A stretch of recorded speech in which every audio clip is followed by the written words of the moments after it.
जी Kotli Azad Kashmir POJ के पाकिस्तानी ज़ेर कब्ज़ा जम्मू कश्मीर के आज़ाद कश्मीर का कोटली का ज़िले हेडक्वार्टर और इस वक्त कचहरी में यहाँ मौजूद हैं ज़ुबैर भट्टी रिलीज़ कमेटी के लोग, जिनको लीड कर रहे हैं राजा तनवीर अहमद ख़ान।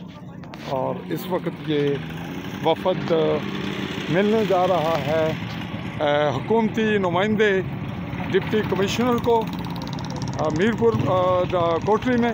और इस का मकसद हुकूमत को रियलाइज़ करवाना कि ये बैनुल-अक़वामी रूल्स के ख़िलाफ़ है और ये जम्मू कश्मीरियों का हक़ है।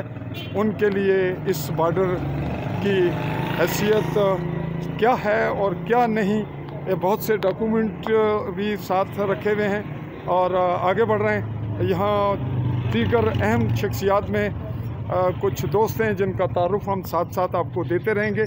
तो बढ़ रहे हैं लोग इस वक्त ये कमेटी के एक वफ़द की सूरत में डिप्टी कमिश्नर कोटली के दफ्तर की जानिब। जी हम एंटर हो चुके हैं डिप्टी कमिश्नर कोटली के दफ्तर और वफ़द भी दाखिल हो रहा है बिल्कुल दफ्तर में डिप्टी कमिश्नर कोटली के।